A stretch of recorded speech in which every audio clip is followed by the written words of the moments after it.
On the night of the strikes, the world was watching military targets, command centers, weapons depots,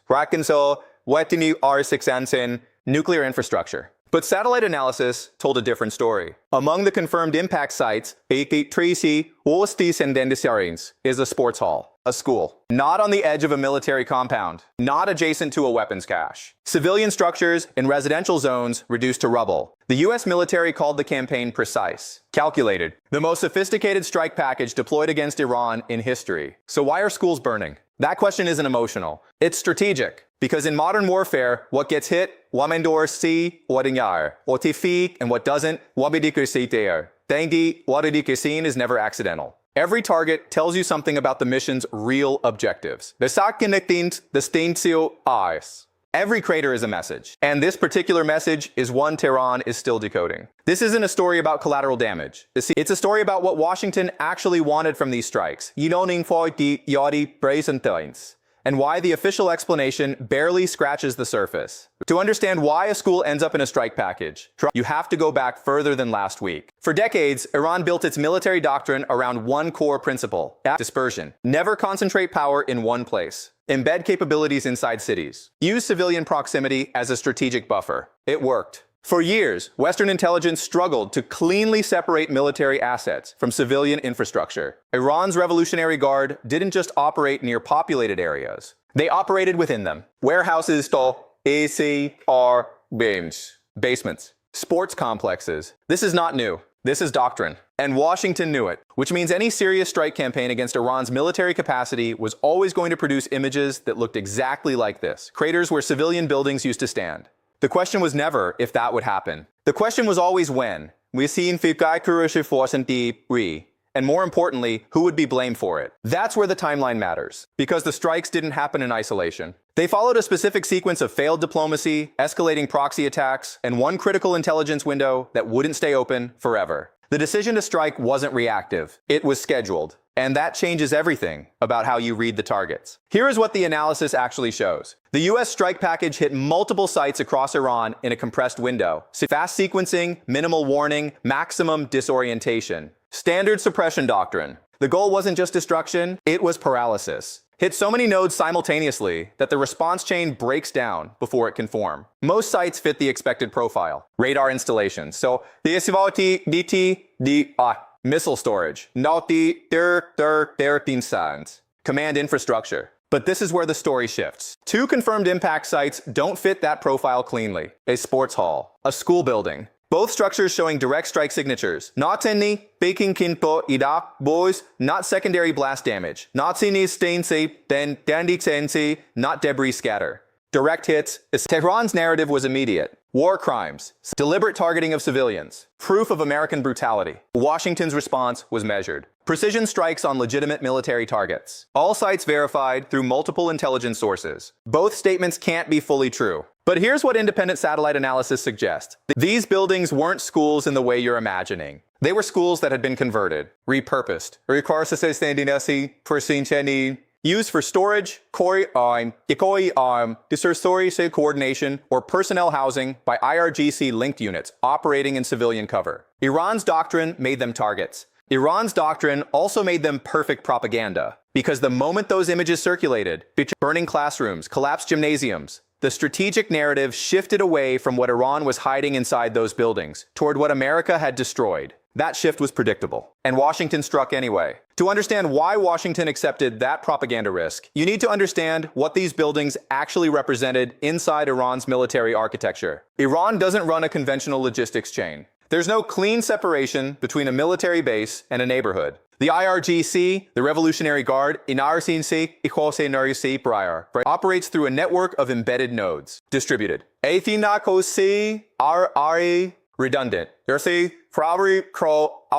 Deliberately hidden inside civilian geography. A sports hall isn't just a sports hall. It becomes a staging point, a coordination hub, a place where personnel move, equipment rotates, and command signals travel without triggering satellite red flags. That's the architecture Washington was targeting, not the building, the network node inside it. And this is where the strategic calculus becomes brutal, because dismantling that network means accepting that some strikes will land on structures that look, from the outside, exactly like civilian infrastructure. because they are civilian infrastructure. Dual use, by design. But there's a deeper layer here. These specific sites weren't chosen randomly. Intelligence suggested a narrow operational window, a moment when key IRGC coordination activity was concentrated in locations that don't appear on any military map. Miss that window and the network disperses. The nodes go dark. The intelligence advantage evaporates. Strike inside that window, and you degrade something Iran spent years building, bracing its ability to coordinate proxy operations across the entire region. The school wasn't the target. What was running through it was, here is what the strategic community actually understands about this strike. And why the public framing barely captures it.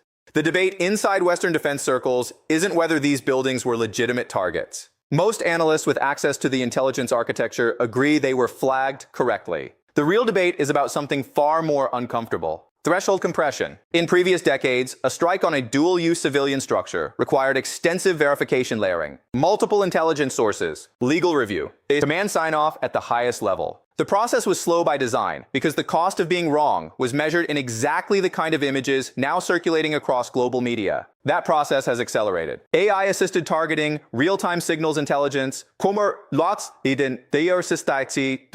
decision windows. The modern strike package moves faster than the oversight infrastructure built to govern it. This is what serious analysts are quietly flagging. Not that the targets were wrong, but that the system authorizing those targets is operating at a speed that due diligence was never designed to match. And here's the strategic implication nobody wants to say directly. When targeting cycles compress, the margin for embedded civilian infrastructure narrows. Iran's doctrine of deliberate civilian integration was specifically engineered to exploit that margin. To force exactly this outcome, where a militarily justified strike produces images that function as strategic weapons against the striker. Iran didn't just build a military network inside civilian geography. They built a trap. And Washington, with full awareness of that trap, made a calculated decision to spring it anyway. That decision tells you more about American strategic confidence and its limits than any official statement ever will. But the other side tells a different story. And it deserves serious analysis, not dismissal. Tehran's position isn't simply propaganda. It's a legally and strategically constructed counter-narrative. Built for a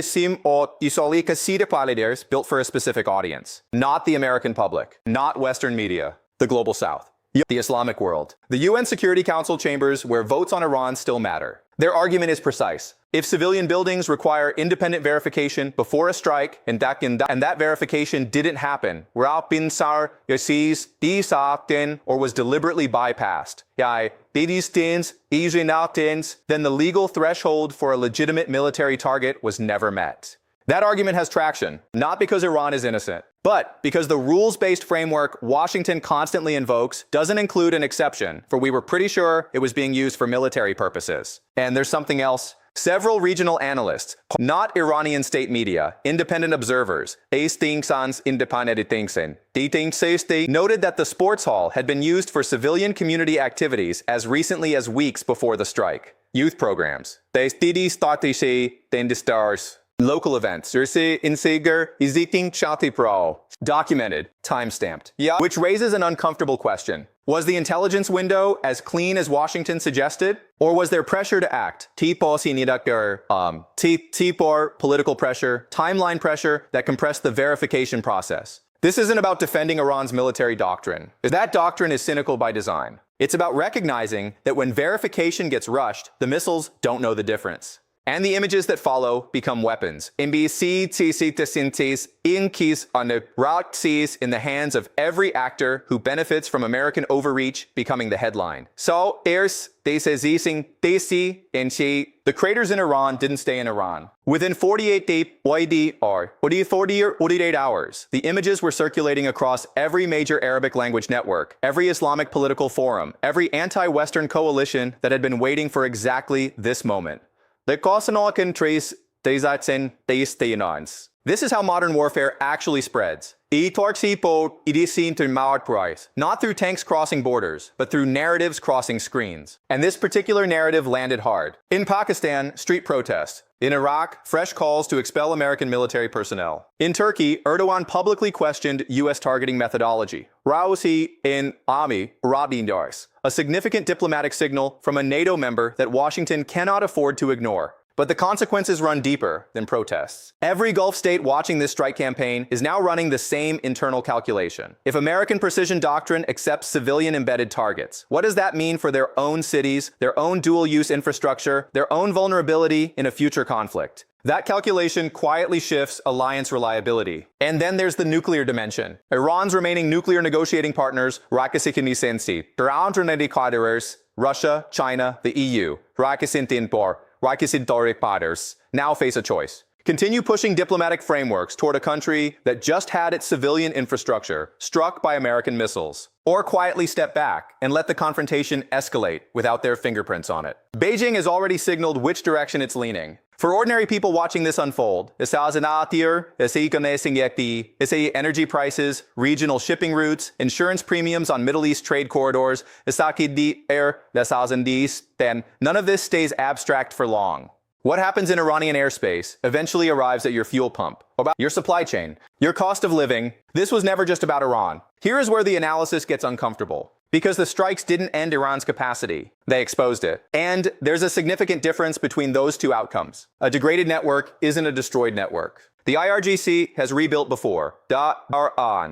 After sanctions, after assassinations, after previous strike campaigns. Dispersion is their doctrine precisely because concentration is their vulnerability. Washington just reminded them of that, loudly. So what happens next? There's not two pathways, both credible. The first there's controlled escalation. Iran absorbs the strikes publicly, condemns them diplomatically, and responds asymmetrically through proxies. Hezbollah increases pressure on Israel's northern border. Houthi operations intensify in the Red Sea corridor. Iraqi militia activity spikes against American positions. None of it crosses the threshold that triggers direct U.S. retaliation. All of it bleeds Washington's attention, resources, and regional credibility simultaneously. Iran has run this playbook before. It works. The second pathway is more dangerous. Domestic pressure inside Iran is building in a direction the regime cannot fully control. Hardliners are using these strikes, and specifically the school images, to argue that restraint has failed. That negotiation is surrender. That the only language Washington respects is direct confrontation. If that faction gains internal momentum, the proxy playbook gets shelved. And the conflict enters a phase that neither side has fully wargamed. Here's what we know with certainty. So far, the strikes change the operational landscape.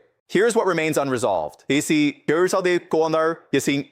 Whether Iran's response will be calculated or cornered. Cornered actors don't follow strategic logic. They follow survival instinct. And that is the variable no satellite image, no intelligence assessment, no strike package can fully predict. The missiles have landed. The next move belongs to Tehran, and the world is watching to see whether Iran's next decision is made in a war room, or in the rubble of a school. If you found this analysis valuable, subscribe to GeoBrief. Every video goes where the headlines don't.